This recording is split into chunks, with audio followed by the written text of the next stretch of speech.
Petit théâtre de nuit, une émission de Géraldine Gérard. Aujourd'hui, La Duchesse de Langeais, d'après Honoré de Balzac. Réalisation Claude Mourtet.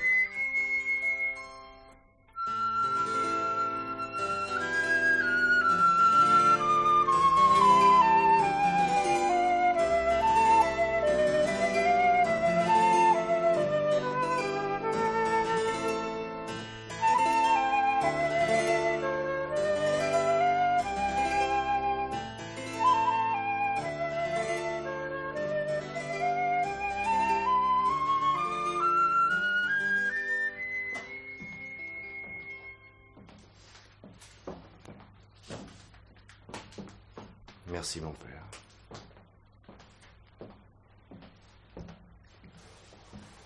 Est-il possible qu'elle soit derrière les grilles de ce couvent de carmélites espagnols?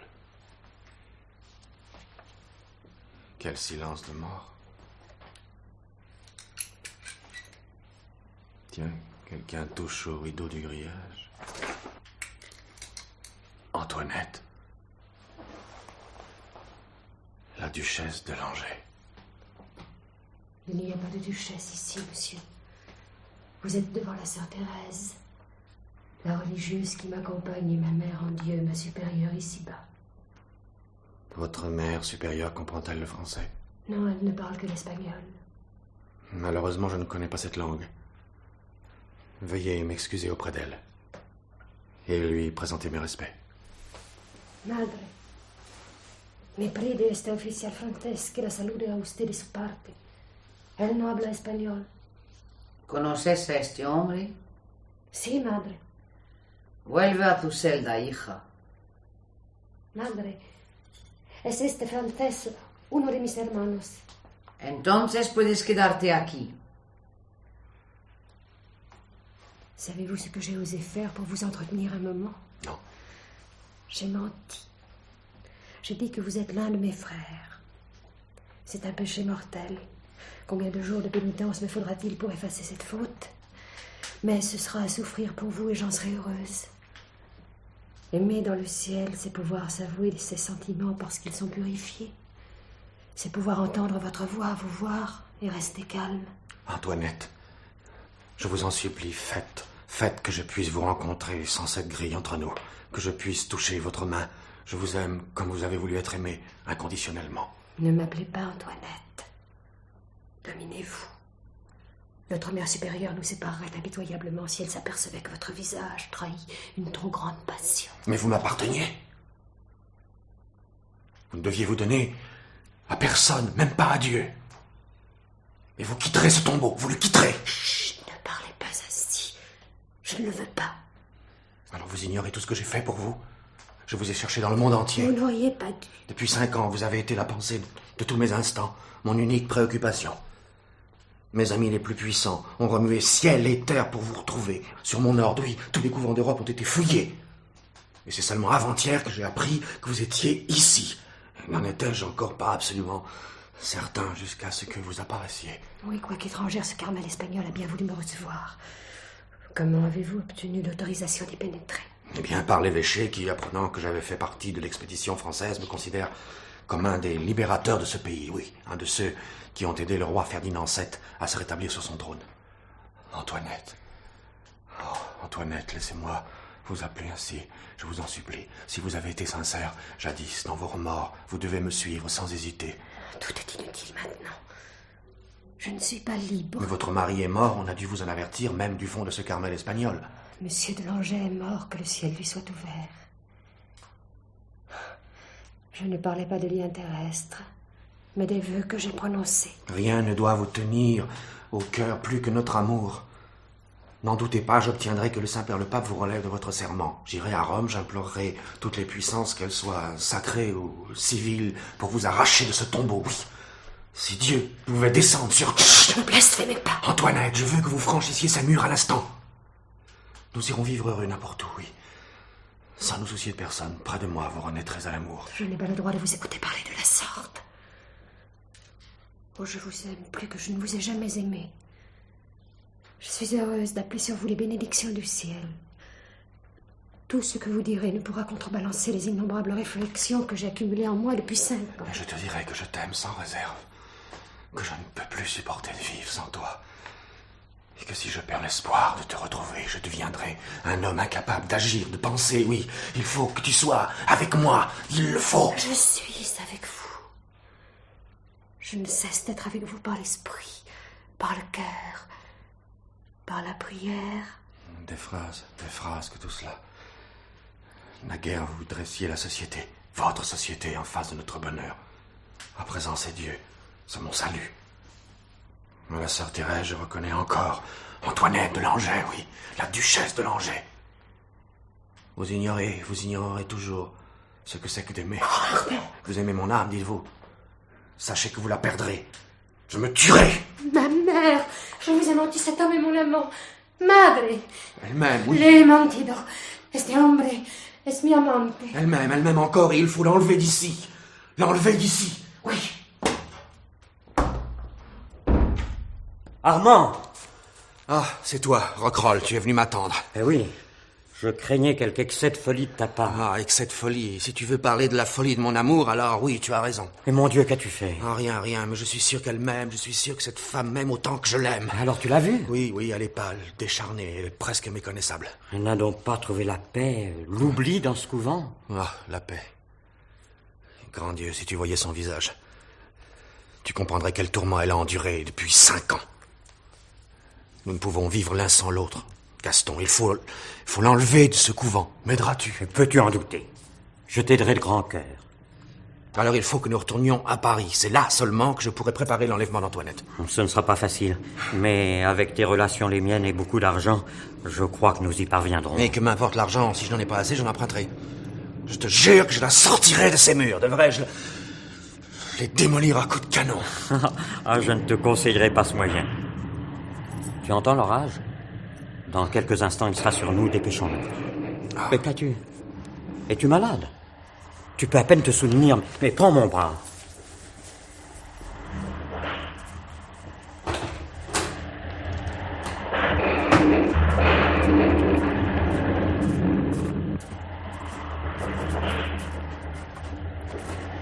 Heureusement que ma voiture n'est pas loin. Tu la vois dans le petit chemin qui borde la mer. Je peux marcher plus vite s'il le faut.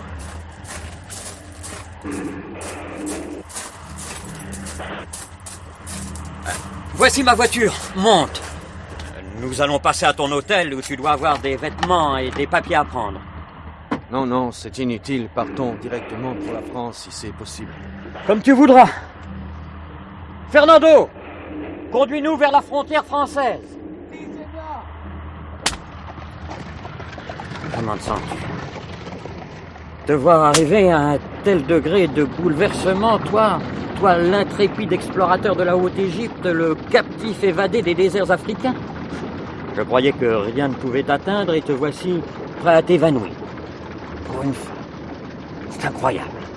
Ce qui est incroyable, Gaston, c'est l'état de misère physique dans lequel je l'ai trouvé. Et lorsque je t'ai présenté à cette petite duchesse chez ma sœur Claire de Sérisy, j'étais loin de supposer qu'elle deviendrait la grande passion de ta vie. Dans notre cercle habituel, nous avions tous été plus ou moins amoureux d'Antoinette. Mais nous avions vite compris qu'elle ne nous donnerait rien. Être adulé, aimer sans aimer, c'était le programme qu'elle avait établi et sur lequel elle avait basé sa vie une fois pour toutes. Il satisfaisait son orgueil et sa tranquillité. Mais moi, je l'ai aimé follement dès que j'ai rencontré son regard, dès que j'ai entendu le son de sa voix. Monsieur, j'ignore si les quelques instants pendant lesquels nous avons causé ont eu autant d'attrait pour vous que pour moi. S'il en était ainsi, je serais très heureuse de recevoir votre visite. Je suis toujours chez moi vers la fin de l'après-midi et jusqu'à 10 heures du soir. Antoinette, si je ne l'avais pas traitée avec tant de cruauté, elle ne serait pas dans ce couvent aujourd'hui. Si tu ne l'avais pas traitée comme tu l'as fait, Armand, elle ne t'aurait jamais aimé. Et elle n'aurait pas été davantage à toi qu'elle ne l'est.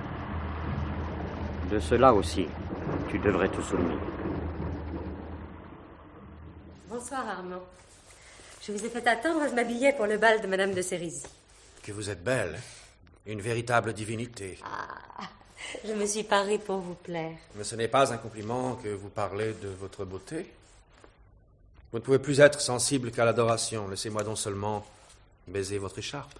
Oh, je vous estime assez pour vous offrir ma main. Ah, Armand, j'ai dit la main, pas le bras. Restons-en là. Mon Dieu, quelle heure est-il? Vous allez me faire manquer le bal. Avez-vous l'intention d'aller au bal tous les soirs? Je ne sais pas. Que vous importe, c'est vous qui m'y conduirez. Pour ce soir, ce serait difficile. Je ne suis pas habillé convenablement. Oh, sachez, monsieur, que l'homme dont j'accepte le bras est au-dessus de la mode.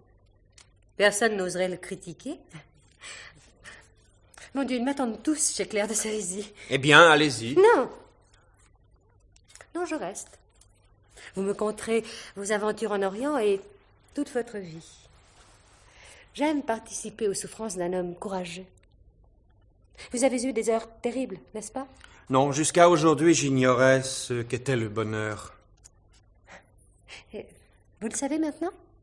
Je sais ce que c'est que d'être malheureux, oui. Pourquoi êtes-vous malheureux? Parce qu'il y a des jours où je crois que je vais atteindre le bonheur. Vous êtes douce, tendre et brusquement, sans motif.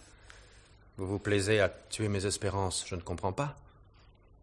Ah, vous ne comprenez pas que vous ne devez être qu'un ami. N'être que votre ami, non. Je ne comprends pas. Vous savez que je vous ai voué ma vie entière et vous l'avez accepté. Oh, j'ai eu tort.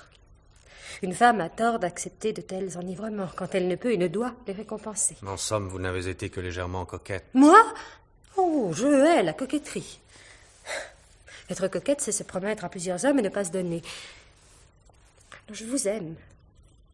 Mais seulement comme une femme religieuse et pure peut aimer. Pauvre fou que je suis, vous ne m'aimez pas, je le sais. Je me dis cela et malgré tout j'aime. Mon pauvre Armand, vous vous emportez. Mais comment, moi je m'emporte? Oui, oui, vous croyez que tout est remis en question parce que je vous parle de convenance, d'apparence. Mais s'il ne s'agit que de préserver les apparences, je suis prêt... À sauvegarder les apparences, bien sûr. Mais il y a aussi la loi. Quelle loi? Vous savez bien que je suis mariée? Oh, ça... Oh oui, oui, oui. Je suis fort peu mariée, en vérité. Monsieur de Langeais m'a donné bien des raisons de le haïr. Je n'ai fait qu'un mariage qui convenait à ma famille. Néanmoins, pour la loi, pour l'Église, il est mon mari. Certes, si j'étais libre... Non, n'est-ce que votre mari qui vous gêne? Eh bien, je m'entendrai avec la fatalité et vous serez libre. Armand, croyez-vous que je puisse être le gain d'un crime? À quoi avez-vous pensé? Non, je serais bien en peine de le dire à présent. Ne parlons plus de votre mari, s'il vous plaît. D'ailleurs, ce n'était pas à lui que je songeais. Et à qui? À Dieu. Non, je vous en prie, laissez Dieu là où il est, pour l'amour de lui et de moi. Ne parlez pas ainsi. Nous n'avons pas les mêmes convictions. Pour moi, la religion a une importance considérable.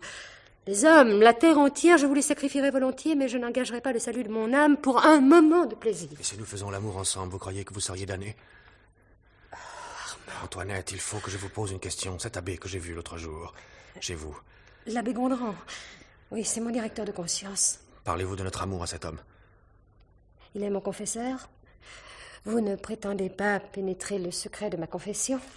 Antoinette, vous n'irez plus à confesse maintenant ou je ne reviendrai plus ici. Alors partez tout de suite. Et vous prétendez m'aimer? Armand, pourquoi vous mettez-vous dans un tel état? Asseyez-vous sur le divan à côté de moi. Viens.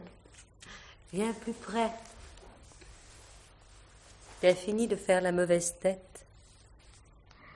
Oh, c'est merveilleux et en même temps terrible d'être contre toi et de sentir ton parfum. La chaleur de ton corps à travers ta robe. Antoinette, Dieu auquel tu crois n'a pas inventé pour la femme une autre façon de confirmer le don de son cœur que d'y ajouter celui de son corps. Moi, je regrette que Dieu... Vous êtes un grand fou. Antoinette! Antoinette, où allez-vous? Mais qu'a-t-elle tout d'un coup? Tiens, la voilà au piano. Que joue-t-elle?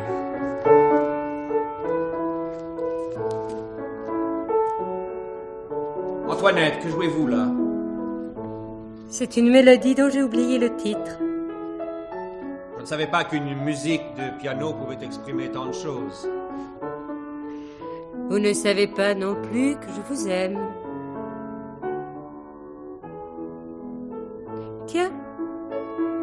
Le titre de ce morceau me revient tout d'un coup. Quel est ce titre? Je vous connais si peu. C'est un titre qui convient parfaitement à mon état d'esprit. Je vous connais si peu. D'ailleurs, vous connaîtrez jamais. Laissez-moi donc achever. Le titre exact de cette mélodie est « Je vous connais si peu, et pourtant je vous aime. Vous vous moquez de moi. » Mais non. Je ne me moque pas de toi. Je t'aime. Et c'est toi qui me fais souffrir. Moi? Vous, mon ami. C'est vrai que cette mélodie vous convient, vous me connaissez si peu. Vous ne voulez pas me connaître, vous ne voulez pas me comprendre. Mais Antoinette, que veux-tu donc? Je veux votre obéissance et ma liberté. Mon obéissance? Enfin, Armand, y a-t-il quelque chose de si héroïque à venir chaque soir passer 1 heure ou 2 avec moi? Mais chaque soir, en entrant dans cette maison, j'espère que vous serez à moi.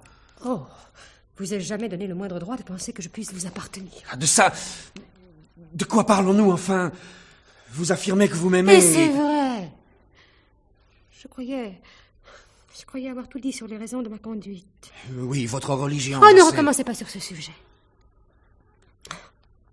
Que vous êtes peu raisonnable. Et vous, Antoinette, vous l'êtes trop. Non. Allez-vous-en à présent. Bonne nuit. À demain. Ah! Je vous aime, stupide garçon.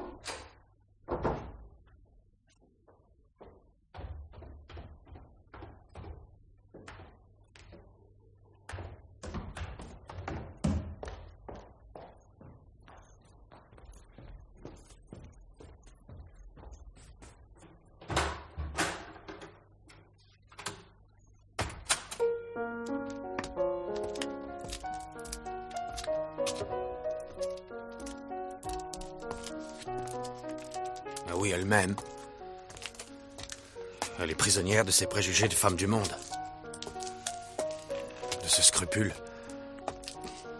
À une époque où tant de femmes ont une moralité très complaisante, je devrais admirer Antoinette. Ou du moins essayer de la comprendre. L'aimer comme elle le désire.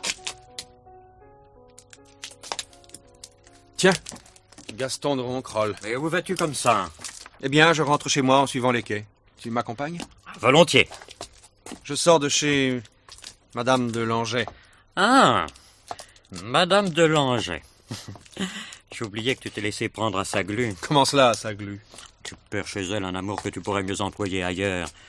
J'aurais pu te faire connaître au moins 10 femmes qui valent 1000 fois mieux que cette courtisane titrée. Ah, tais-toi, tais-toi! Je t'interdis de parler ainsi de la duchesse de Langeais. Tu peux me l'interdire si tu veux, mais... Mais, si nous n'étions pas liés depuis l'enfant, je t'aurais déjà giflé. Je t'en prie, Armand, ne te fâche pas.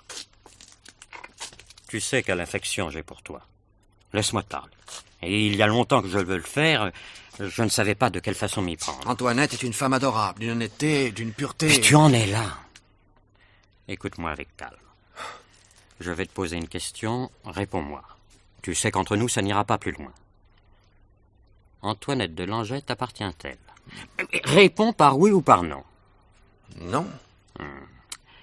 Les friandises dont te régale ta jolie duchesse sont des péchés véniels dont elle se lave dans l'eau de la pénitence. Si tu avais l'audace de vouloir sérieusement le grand péché mortel, auquel tu attaches naturellement la plus grande importance, tu verrais comme la tendre Antoinette te fermerait sa porte. Pour elle, tu serais moins qu'un zéro. Je ne te crois pas. Tu ne me crois pas? Ben, monte chez elle ce soir, demain, et essaie de demander impérieusement ce que l'on te refuse depuis des mois. Et la désires-tu au point d'être devenu idiot? Mais je la veux à tout prix. Mais alors, sois aussi implacable qu'elle le sera. Tâche de l'humilier, de piquer sa vanité, sois inflexible. Si elle croit encore pouvoir te dominer, elle te glissera des mains comme une anguille, et tu ne la rattraperas jamais. Non, si tu ne la fais pas souffrir, elle ne t'aimera jamais. Si j'entreprenais une femme de ce genre, je te jure que je la briserais. Mais tu l'aimes, tu n'oseras pas suivre mes conseils. Eh bien, où vas-tu? Jouer une partie d'échecs chez Antoinette de Langeais. Quel dommage qu'il soit tombé aux mains de cette infernale coquette.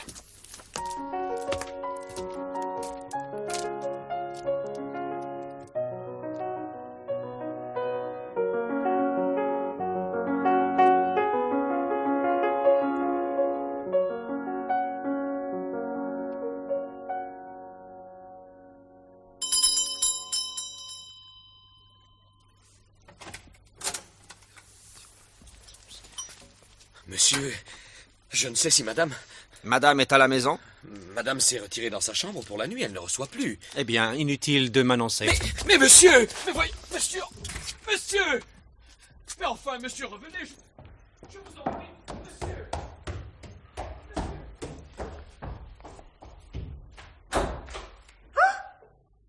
Armand! Armand, qu'est-ce que vous faites dans ma chambre? Sortez tout de suite, allez m'attendre au salon. Vous ne m'accordez donc pas le privilège d'entrer dans votre chambre? Non, on ne surprend pas une femme de cette manière. Pardonne-moi, mon ange, mais je me suis senti tout à coup envahi par des soupçons. Des soupçons? Vous êtes vraiment fou? Sortez, laissez-moi. Antoinette! Très bien. Si tu disais vrai tout à l'heure, si tu m'aimes vraiment, donne-toi à moi, je veux! Que signifie votre je veux? Oh, personne ne m'a jamais dit ce mot-là. Il me semble très ridicule, parfaitement ridicule. Vous êtes décidé à ne pas me céder. Bon, mais quand je voudrais sérieusement ce dont nous parlons, je l'aurai. Oh! Vous me feriez bien plaisir de vouloir. Pour la curiosité du fait, je serais charmée de savoir comment vous vous y prendriez. Je viendrai vous chercher demain pour la réception de Madame de Sérisy. Ah, je vous remercie. J'ai promis à Monsieur de Marsay d'y aller avec lui. Fort bien. Mes hommages.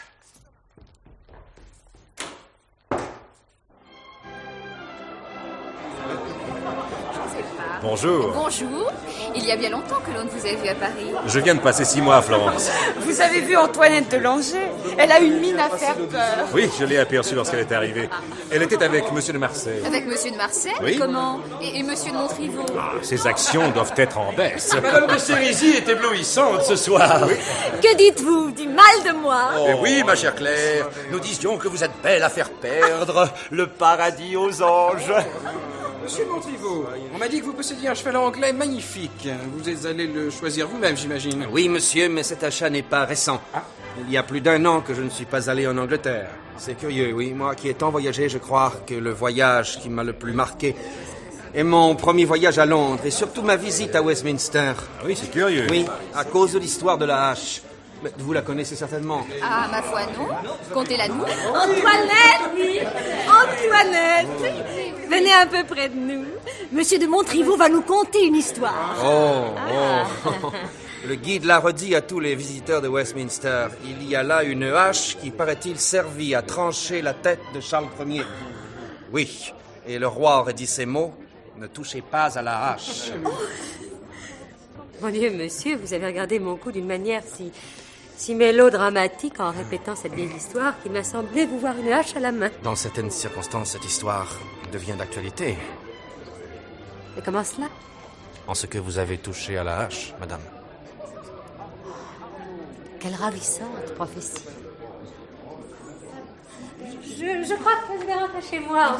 Claire, je me sens un peu fatiguée. C'est vrai, Antoinette, vous ne paraissez pas très en train ce soir. Monsieur le Ronquerolles, voudriez-vous être assez aimable pour faire appeler ma voiture? Volontiers, mais on vient de me prévenir que votre cocher est complètement ivre.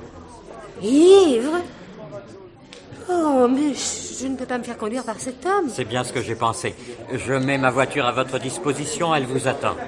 Je vous remercie, j'accepte. Permettez que je vous accompagne jusqu'à la porte de l'hôtel.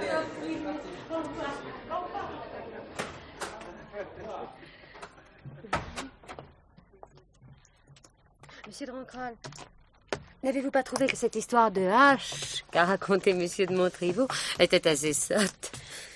À peine bonne à effrayer les enfants. Je ne partage pas votre avis, madame. Non?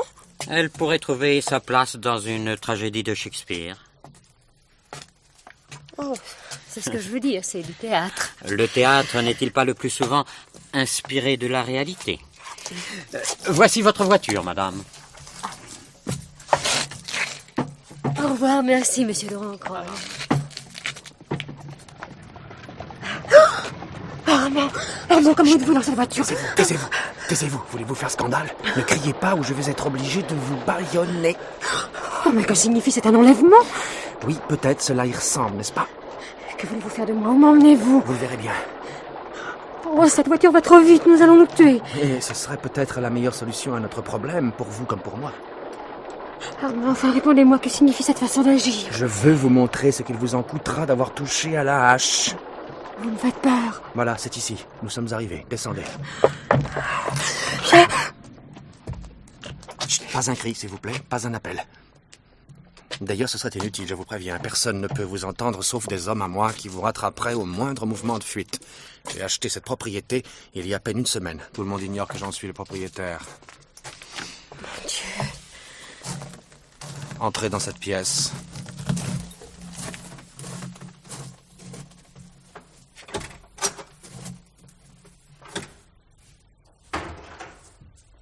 Allez-vous me tuer? Non. Je ne vous garderai pas longtemps, d'ailleurs. Seulement assez pour vous expliquer ce que vous êtes et ce que je suis. Quand vous êtes dans votre boudoir à faire du charme sur votre divan, je ne trouve pas de mots pour exprimer mes idées. Par contre, ici, voyez-vous, j'ai l'esprit libre. Une seule minute me suffira pour vous atteindre dans toutes les fibres de votre existence. Armand, écoutez-moi. Non. C'est à vous d'écouter, maintenant. Et à moi de parler. Lors de notre dernier rendez-vous, je vous ai dit que lorsque je voudrais vraiment ce corps que vous me refusez, je l'aurais, n'est-ce pas? Ah, vous voulez me violer? Oh non, je n'en ai aucune envie. Je ne désire nullement obtenir par violence ce que vous n'avez pas voulu me donner de bonne grâce. Vous avez déployé tous vos sortilèges, toutes vos ruses pour vous faire aimer de moi avec passion, n'est-ce pas? Vous avez empoisonné toutes mes heures, toutes mes pensées. Vous ne m'avez pas comprise, je vous aime. Je t'aime. Je ne vous crois pas. Je ne vous crois pas. D'ailleurs, peu importe, moi, je ne vous aime plus. Par vous, j'ai souffert horriblement. Je ne suis certainement pas le premier que vous avez tourmenté par votre effroyable coquetterie. Et je ne serai pas le dernier, à moins que je n'emploie un moyen pour vous empêcher de nuire à l'avenir.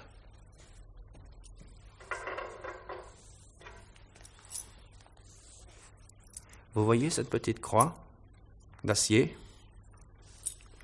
Eh bien, je vais la faire rougir dans ce feu et je vous l'appliquerai entre les deux yeux, au bas du front. Ainsi, vous serez marqué pour la vie. Aucun ruban, aucune boucle de cheveux ne pourra masquer cette marque infamante. Hein? Vous avez eu bien peur? Oh, tenez, je vous fais grâce. Et puis, je vous en prie, épargnez-moi vos larmes. Elles ne m'émeuvent pas. Tout sentiment de tendresse ou de pitié, de repentir. Vous êtes étranger. Je suis à toi pour toujours. Je ferai n'importe quoi pour te plaire. Eh bien, allez-vous-en, madame. Oh, je voudrais rester. Allez-vous-en, je vous dis, je ne veux plus vous voir. Je vais vous faire reconduire, d'ailleurs. Auguste! Faites entrer la voiture dans la cour. Tu iras raccompagner madame devant le 225 du Faubourg Saint-Honoré.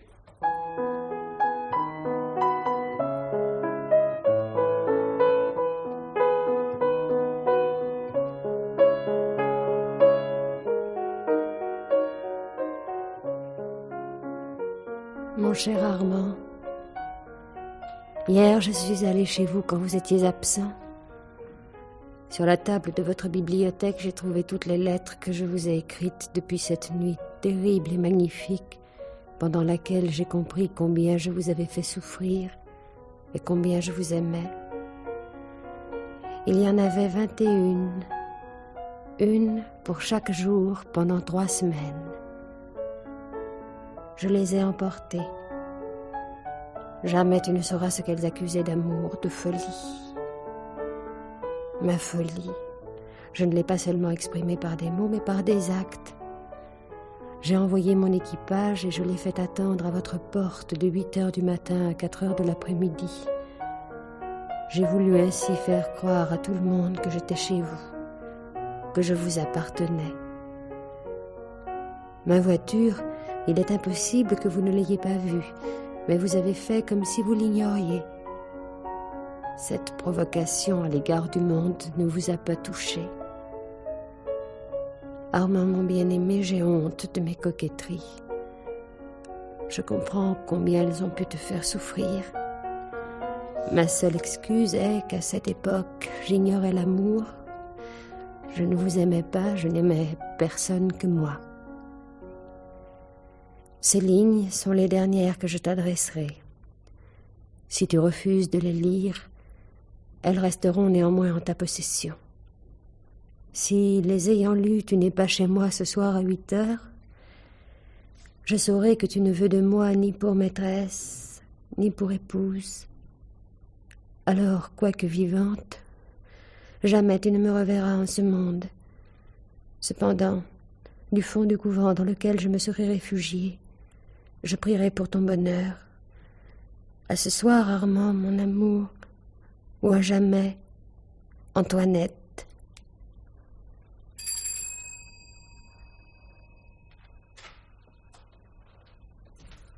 Madame Désir. Portez cette lettre chez Monsieur de Montriveau. Remettez-la en main propre.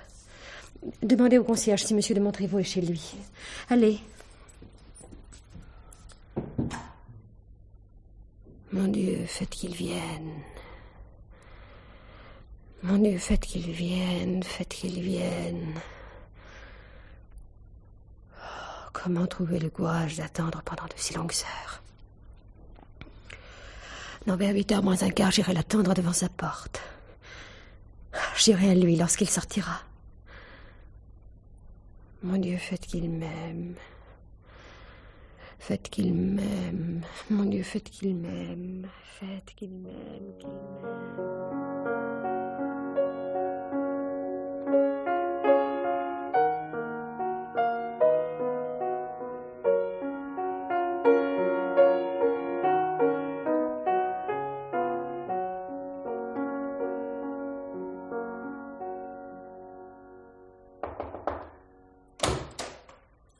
Armand!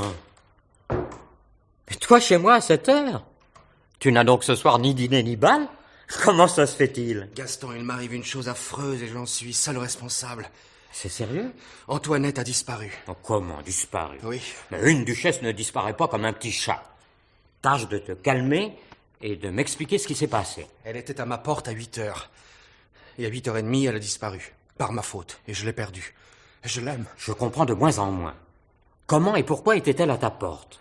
Tu sais que depuis 3 semaines, j'ai refusé de la revoir. Elle m'a écrit chaque jour. Et je n'ai même pas ouvert ses lettres. Cet après-midi, elle m'a écrit de nouveau. Alors j'ai posé l'enveloppe sur ma table sans l'ouvrir davantage que les jours précédents. Comme j'allais sortir de chez moi, vers 8h, mon concierge m'a appelé et m'a dit qu'une jeune dame très élégante et très belle était venue lui demander si j'étais chez moi. Il lui a répondu que oui. Alors elle est allée attendre à la porte de ma maison. Elle a attendu longtemps et puis vers 8h moins un quart, un peu plus peut-être, elle est partie. Et elle est partie à pied, tu te rends compte? Elle pleurait tellement, elle semblait si désespérée que le concierge s'est demandé si elle n'allait pas se tuer. Il a voulu la suivre, il ne l'a pas retrouvée. Antoinette se tuer... Ah non, grâce au ciel, elle ne l'a pas fait. Je suis allé prendre la lettre que je n'avais pas ouverte et je l'ai lue. Écoute, ces lignes seront les dernières que je t'adresserai. Si tu ne veux pas les lire, elles resteront néanmoins en ta possession. Si les ayant lus, tu n'es pas chez moi ce soir à 8h, je saurai que tu ne veux de moi ni pour maîtresse ni pour épouse. Alors, quoique vivante, jamais tu ne me reverras en ce monde. Cependant, du fond du couvent dans lequel je me serai réfugiée, je prierai pour ton bonheur. À ce soir, Armand, mon amour, ou à jamais, Antoinette. Je l'ai perdue. Tu vois, je l'ai perdue par ma faute. Mais voyons, Armand, ta jolie duchesse ne peut disparaître aussi facilement. Demain, nous nous mettrons en campagne. Nous alerterons la police qui aura vite fait de retrouver sa trace. Y crois-tu? Mais oui. Il lui a fallu prendre une voiture. Qu'elle soit sur route ou cachée à Paris, nous le retrouverons. Et si elle est passée à l'étranger? En si peu de temps, elle ne pourra aller que dans des pays qui ont avec la France une frontière commune. Rien n'est perdu, mon vieux frère. Au contraire, tout est gagné puisqu'elle t'aime. Et que je l'aime. À demain. Tâche de dormir cette nuit, si tu peux. Bonsoir. Il y a bien longtemps que je ne vous ai rencontré. Je viens de passer 6 mois en Grèce. Ah, dites-moi, avez-vous vu Claire de Sérisy? Elle est éblouissante ce soir. C'est vrai, elle ne vieillit pas. Claire de Sérisy n'a pas encore l'âge de vieillir. Elle est plus âgée que moi. Elle sortait de pension lorsque j'y entrais. Elle a au moins l'âge d'Antoinette de Langeais. Que disiez-vous donc? du mal de moi? Oh non, ma chère Claire. Nous disions que vous êtes belle à faire perdre le paradis aux anges. Nous parlions aussi de la duchesse de Langeais. Vous qui étiez si lié avec elle, avez-vous de ses nouvelles? Aucune. On ne l'a même pas aperçue lorsque le duc de Langeais est mort. Son père, paraît-il, saurait qu'elle est en Espagne. Que peut-elle faire en Espagne? Que peut faire Célimène, en Espagne ou ailleurs? Déployer toutes ses séductions de grande coquette. Elle doit être en train de séduire quelques grands seigneurs. Quoi qu'il en soit, après le scandale qu'elle a fait, il lui était impossible de rester à Paris. Mais c'est certain, toutes les portes des salons lui auraient été fermées. À propos, et monsieur de Montriveau, que devient-il?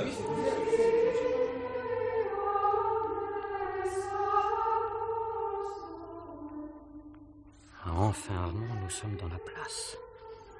Je l'avoue, il y a des moments où j'ai cru que nous ne pourrions jamais pénétrer dans ce couvent. C'est bien pire que d'entrer dans une forteresse. Entrer dans un couvent de carmélites espagnols clandestinement, ce n'était pas commode.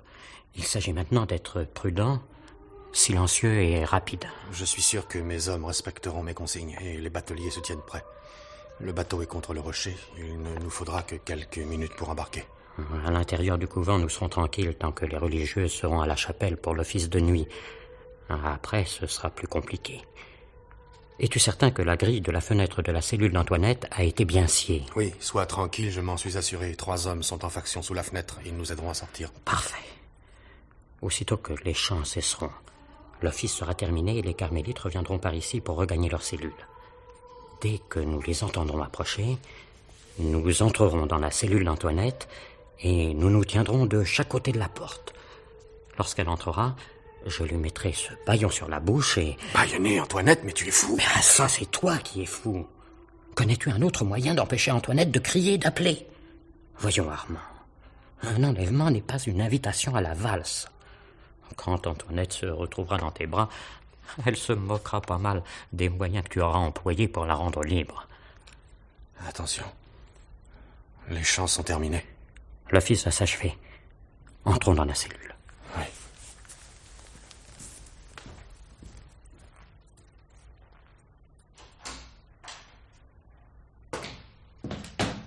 Antoinette, étendue sur le sol. Mais... elle dort. Elle ne dort pas. Elle est morte. Morte. Mon Dieu, morte. Antoinette, mon amour. Armand. Laisse-moi. Sauvons-nous. La procession des religieuses vient par ici. Laisse-moi, ça m'est égal, je ne veux pas la quitter. Armand, sois raisonnable. Si nous sommes surpris dans la cellule de Sœur Thérèse, le scandale retombera sur Antoinette. Laisse-moi. Mais allons-nous-en, viens. Alors emportons-la. Mais emportons-la, puisque tu le veux. Je vais t'aider à la transporter.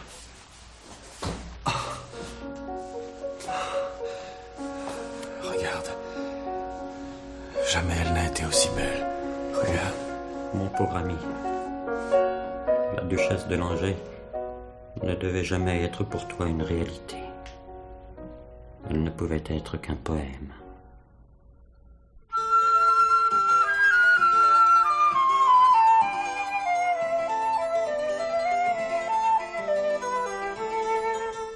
Petit théâtre de nuit. C'était une émission de Géraldine Gérard. Aujourd'hui, la duchesse de Langeais, d'après Honoré de Balzac. Avec Jean-Pierre Joris, Armand, Sylvie Artel, Antoinette, Hélène Duc, la mère supérieure, R.J. Chauffard, Ronquerolles, Anne Capril, madame de Sérisy, Jean Péméja, le valet de chambre, ainsi que Nicole Tabaglio, Annick Berthaud, Alain Janet, Jean-Louis Maury et Jean-Pierre Moreux. Générique et improvisation musicale de Jean-Fabien Gérard. Prise de son Pierre Brault, assisté de Claude Massé. Bruitage Louis Amiel. Assistante Madeleine Jay.